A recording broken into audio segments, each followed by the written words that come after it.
If I can have your attention, please. We're about to begin the services for Mrs. Laverne Lovey Cider.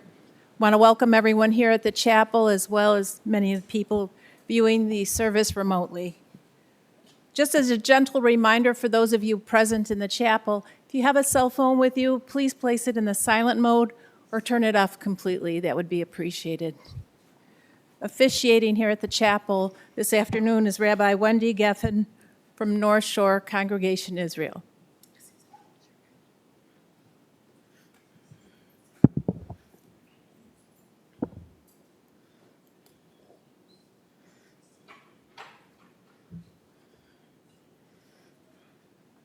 So before we start with offering some readings, I just want to invite everyone to take a look at the cover of your pamphlet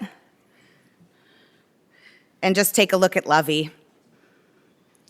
And that's one image of her. And then invite whatever other images of her you hold in your heart that represent the person she was to you in her greatest form, in the form demonstrative of the relationship you shared. Grab onto that image too and let it be with you. Because as we grieve this day, so too are we profoundly grateful. And it's in that space of shared feeling, of shared sensibility, that we will walk through this valley of shadow of death together, comforted by one another and knowing so deeply that this person, this gift of a human being, Lovey Cider, loved so expansively and was loved so expansively in return.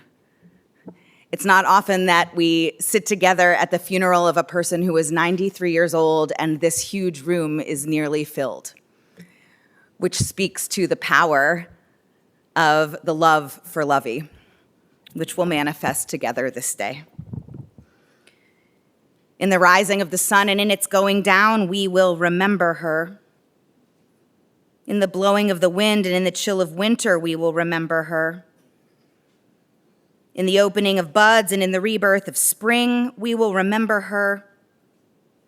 In the blueness of the sky and in the warmth of the sun, we will remember her. In the rustling of the leaves and in the beauty of autumn, we will remember her. In the beginning of the year and when it ends, we will remember her. When we are weary and in need of strength, we will remember her. When we have joys we yearn to share, we will remember her. So long as we live, she too will live, for she is now a part of us as we remember her. Adonai ro'i lo echsar, bino deshe arbitzeni al me menuchot yanahaleni nafshi yeshovev, yancheni b'ma'ag le'tzedek lema'an shemo. Perhaps you are aware that those Hebrew words are the first verses of the 23rd Psalm, a source of comfort in times old and new.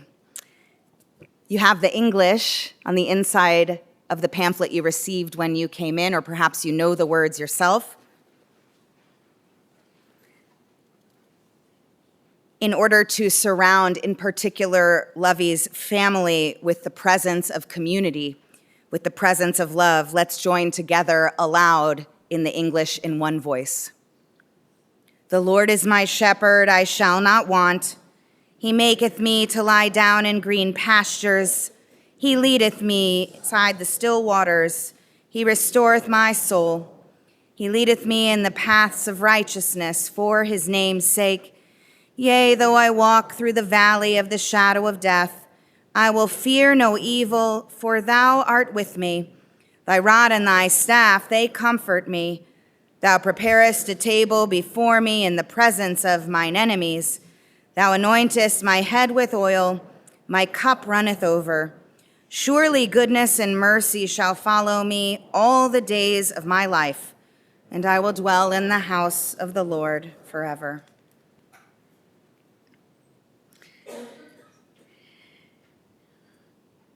This is a piece called She Is Gone.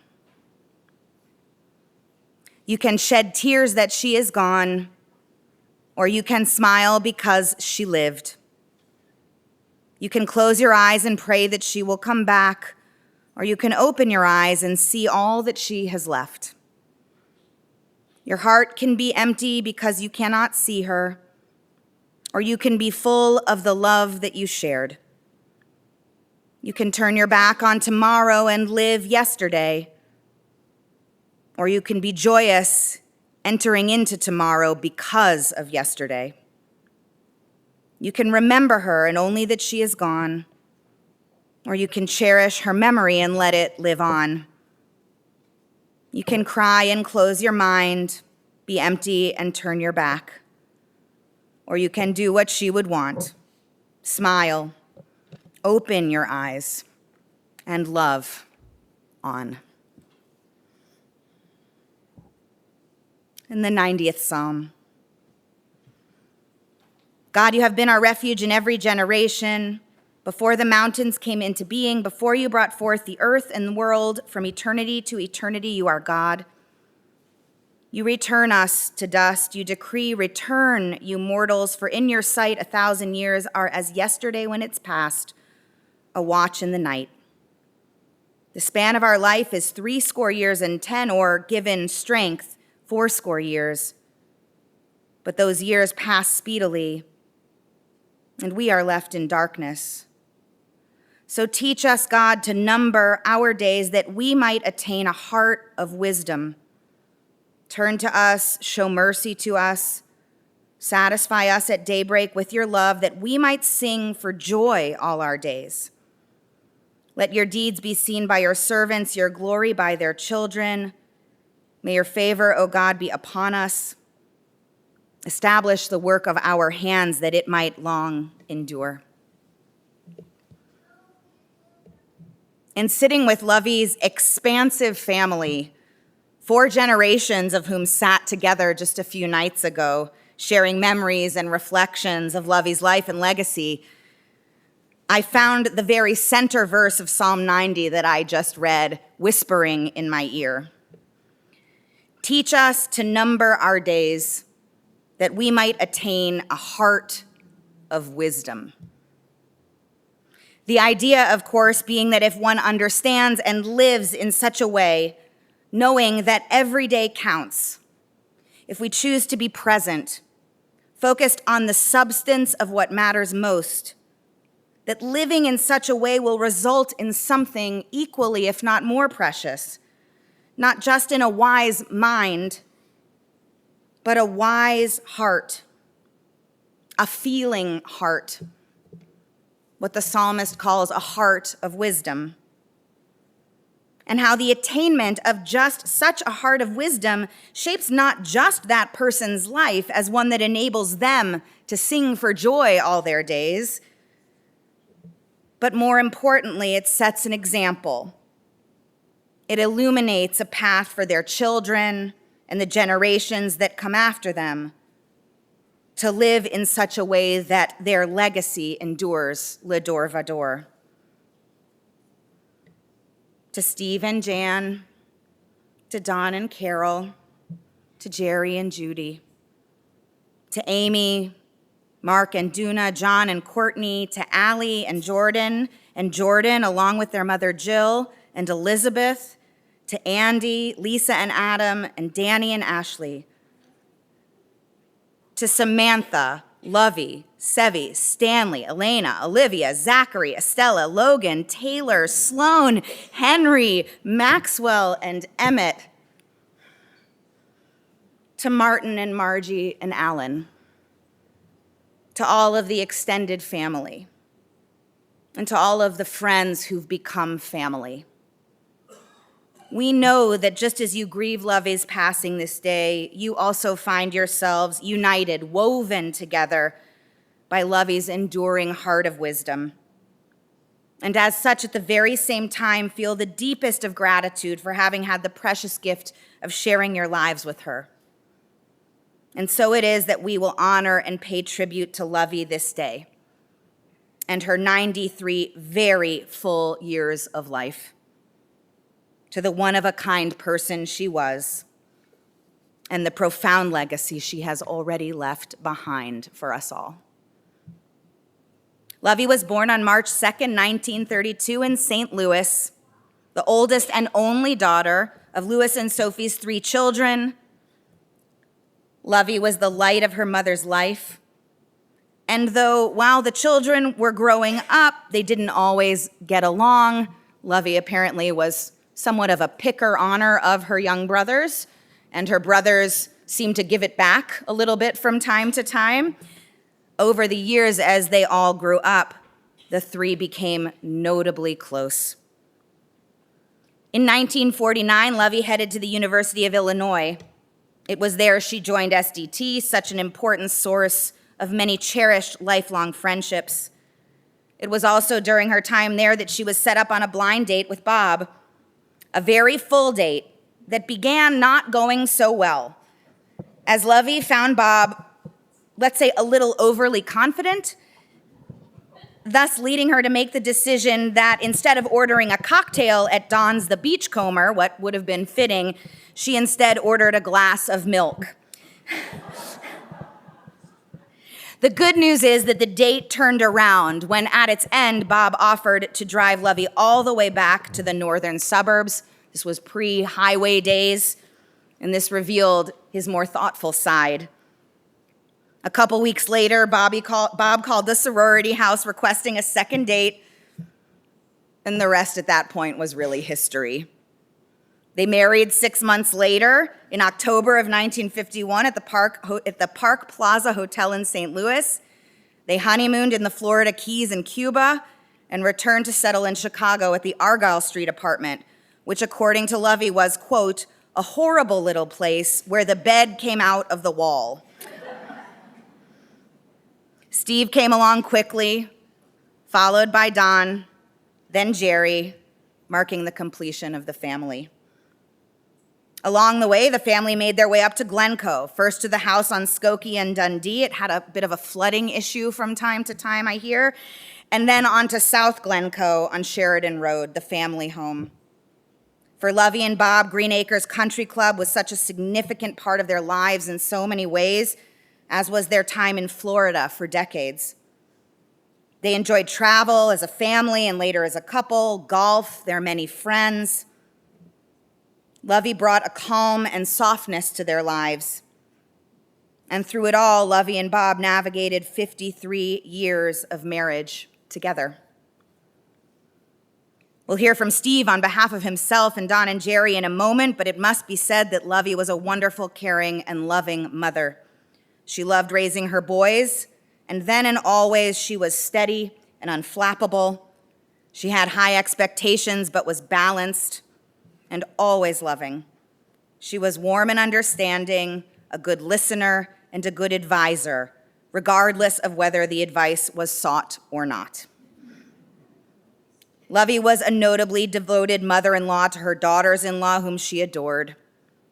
She was acceptable, approachable, relatable, and though she had unique relationships with each of them, she loved them all as her daughters.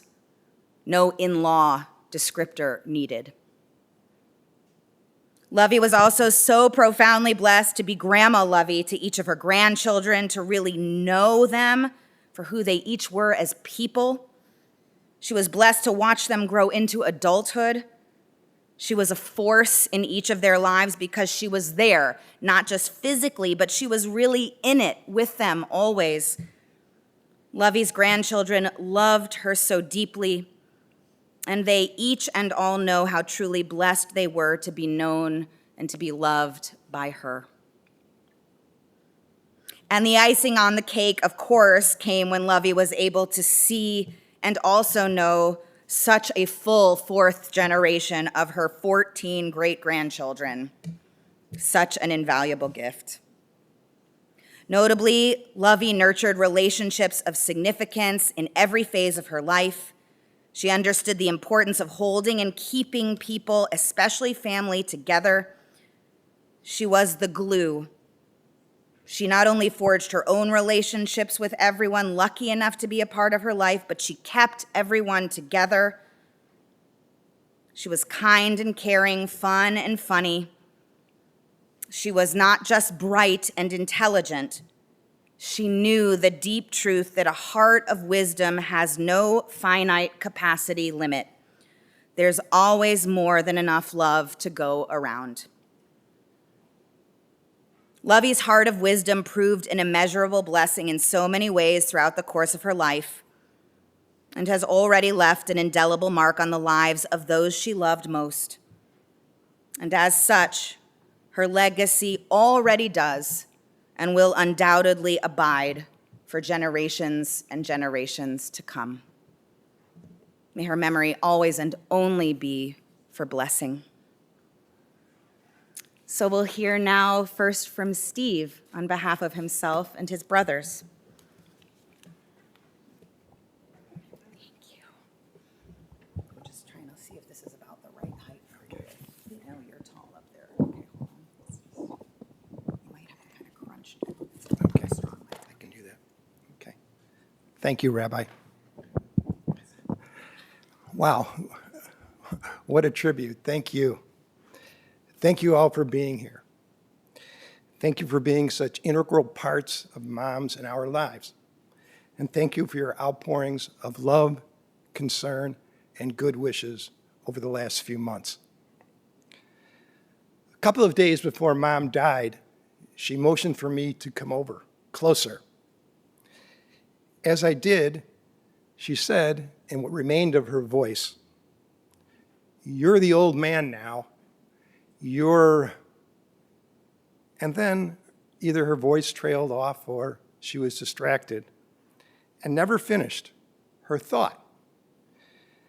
I'm hoping the next words would have been along the lines of, "You're in charge now," and not along the lines of, "You're on deck." Thanks, Mom, for leaving me with a cliffhanger. An older friend recently shared this bit of wisdom with me. Remember, he said, no matter what age your children are, they're always watching you. Watching. I'd never thought of it quite that way. My friend was thinking of us as parents, but until now, we were still children, and we never stopped watching Mom. Here are some of the things that Mom showed us early on. That you can walk to school in the worst of weather since that's your only choice. That there's no hole in the knee that's too big for an iron-on patch. The Hebrew phrase, "Lador vador," from generation to generation, comes from a passage about children's clothing. Jerry can attest to that. It wasn't until college that he had clothes that weren't sewn in labeled Steve, Don, Crane, Mountner, or Stern. That there's no better vacation than a family drive to St. Louis where Dad forgets the correct exit off Highway 40 for the umpteenth time and blames us. Gosh darn it, Lovey. That all foods can be frozen more than once and with no deadlines. That any ailment can be fixed by either Bactine, Vicks VapoRub, or Paregoric. Do you remember the taste of Paregoric? Us. I don't feel good, Mom. Mom, I'm sorry, honey. Let me go get you some Paregoric. Us.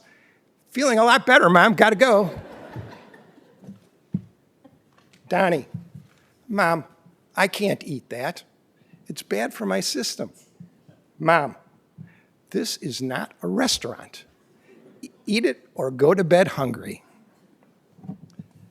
Actually, when expanded, those are all real-life character builders. As life became bigger, what we watched in Mom also became bigger. Here are some of those things that she showed us. how to be the calm within a storm, how to make a newcomer feel like a regular, how to be the magnetic center of an extended family, how to stay a steady St. Louis girl in a bustling Chicago world, how to welcome new daughters with open arms. Who are you going to call? Lovey. How to leave a crowded room knowing everybody's name. How to have friends of all ages from all places. And how to stand by friends and family until the very, very end, and then comfort their loved ones with the most beautiful notes. Mom, it's our turn to stand by you. And we hope we've done. We hope what we did is what you would have done. The cancer and prognosis came in March around her 93rd birthday. And we watched as Mom showed us one more thing. She showed us how to face end-of-life experiences just as she lived her life, with integrity, realism, strength, love, humor, and especially care for others. No doubt, the reason she valiantly clung to the last week or so was to be certain we were okay. Mom, we're okay. Bye, Mom. No one has ever given more with more grace. We love you.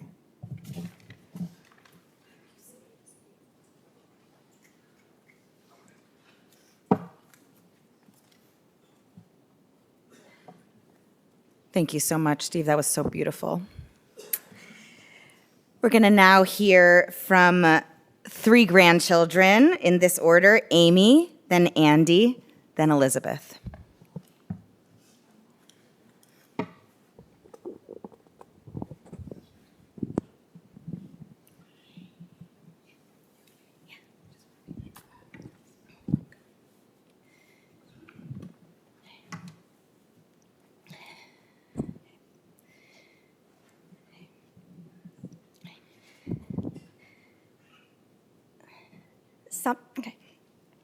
Sometimes a name doesn't fit its person, and sometimes it does so perfectly.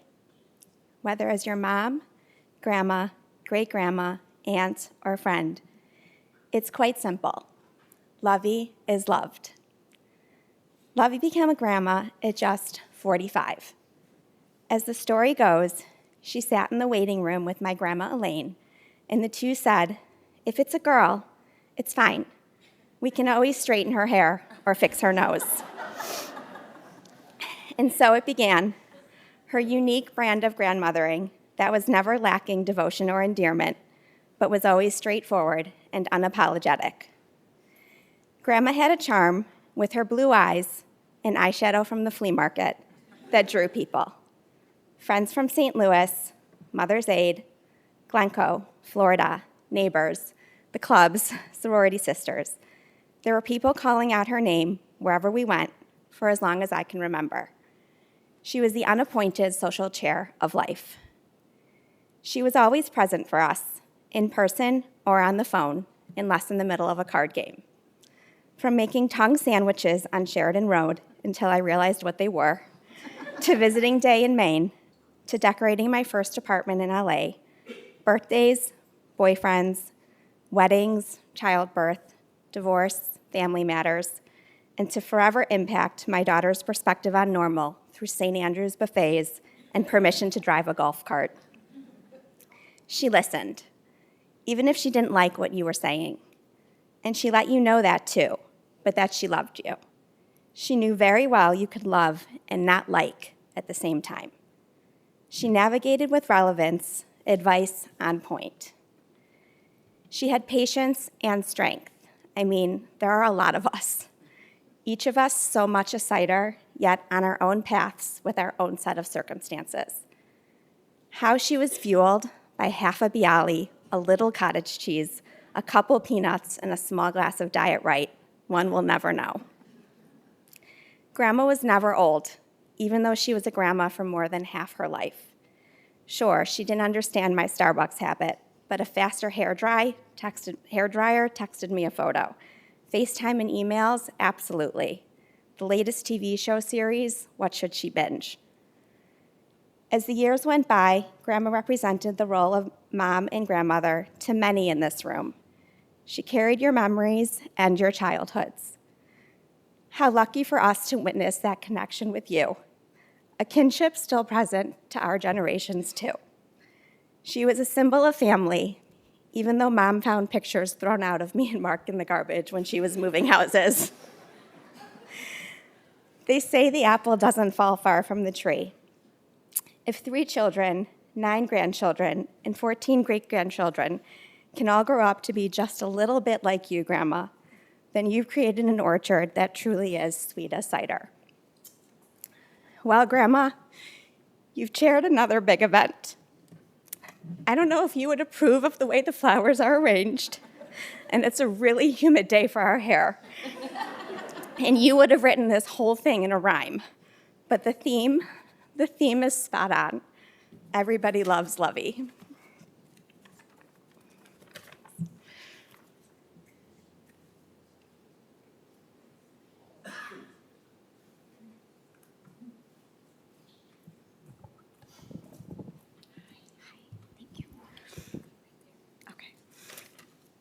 Hello, everyone.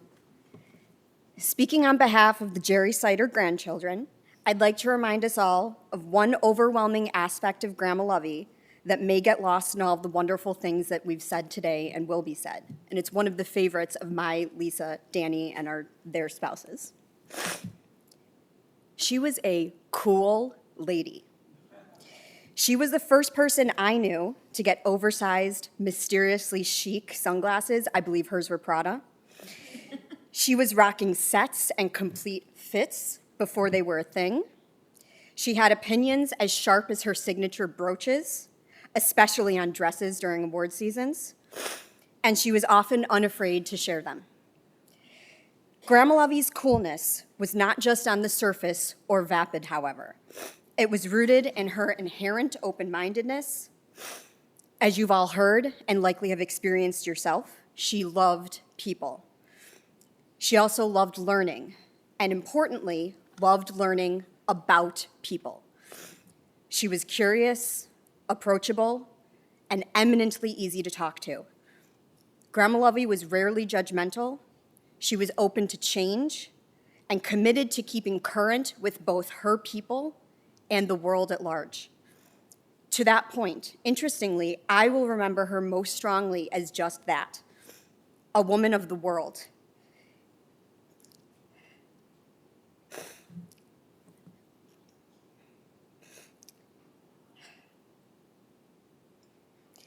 Maybe somewhat untraditionally for her time, I will recall her not as a domestic master.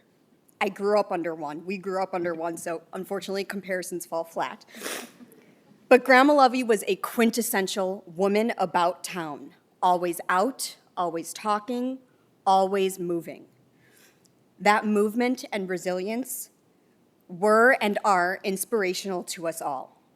From our family and others, she was a friend and an institution. We will love and miss her always.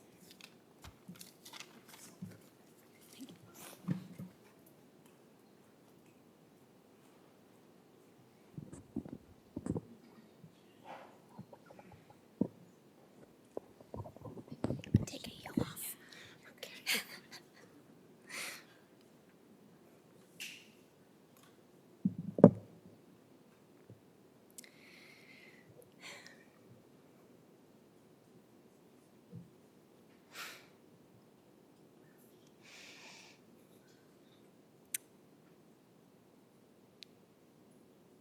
Grandma Lovey was not only my grandmother. She was a real role model to me, and despite our near 70-year age difference, she was also one of my dearest friends. Grandma was pure light. and she shared it with everyone. She shared her love without limits. She exuded elegance and grace. She had this incredible ability to meet any hardship or challenge with that same grace, acceptance, and a winning attitude that I always found so profoundly beautiful.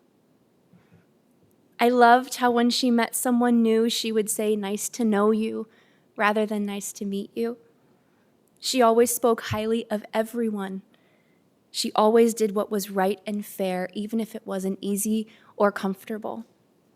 She was warm, welcoming, goofy, witty, sensical, sincere, and endlessly supportive. Grandma and I had so many fun adventures together, as she did with all of her grandchildren. That meant so much to all of us.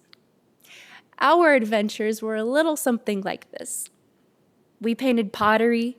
We went to botanical gardens and art museums. We went to the movies, live theater, concerts. We baked her famous brownies and chocolate cake in her kitchen as we wiggled and danced to some favorite songs. During COVID, we spent socially distant afternoons together in our backyard in the 90-degree heat and 99% humidity. We spent cherished Passovers, Hanukkahs, and Christmases together. And we were always fixing her malfunctioning iPad, iPhone, Apple Watch, cable TV, soundbar, cordless telephones, you name it. But some of my very favorite memories were simply sitting on her couch after a Turner Classic movie on television and chatting the hours away. We talked about relationships, boyfriends, struggles, or celebrations of the moment, and a lot about life. And it was in these moments especially that the depth of Grandma as a person and as a soul really came out. Grandma always knew what to say to heal a hurting heart. And just as valuable, she had an uncanny sense to know when all you needed from her was for her just to listen. How lucky are we all that we could go on for hours more about this tremendous woman. No combination of words could ever adequately sum up her spirit and the gift of Grandma Lovey in all of our lives. But it will be a great joy to keep trying for the rest of our lives.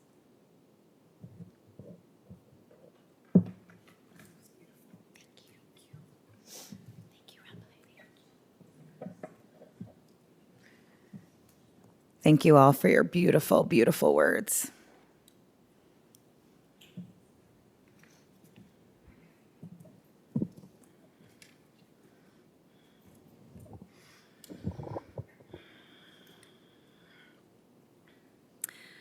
About 20 years ago now, the ethicist Michael Josephson wrote a piece called "What Will Matter," and it seemed fitting to offer this day as we think of Lovey. What will matter? How will the value of your days be measured? What will matter is not what you bought, but what you built. Not what you got, but what you gave. What will matter is not your success, but your significance. What will matter is not what you learned, but what you taught. What will matter is every act of integrity, compassion, courage, or sacrifice that enriched, empowered, or encouraged others to emulate your example. What will matter is not your competence, but your character. What will matter is not how many people you knew, but how many will feel a lasting loss when you are gone. What will matter is not your memories, but the memories that live in those you loved. What will matter is not how long you lived, but how long you will be remembered. By whom? And for what? As we remember the incredible Lovey Sider, I invite those who are able to rise.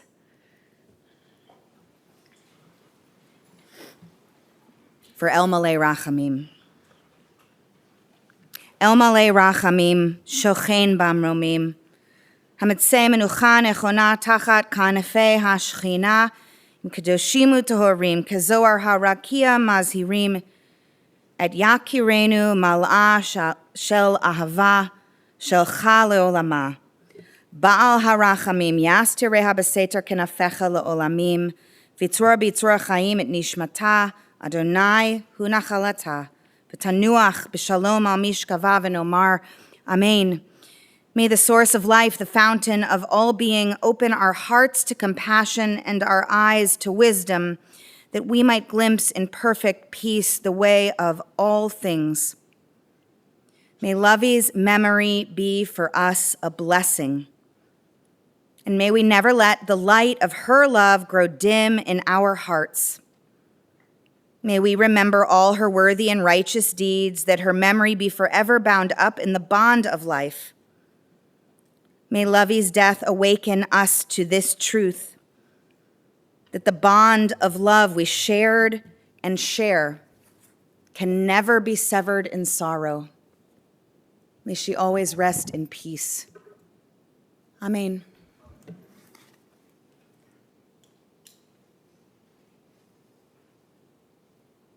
Please be seated for a few brief announcements.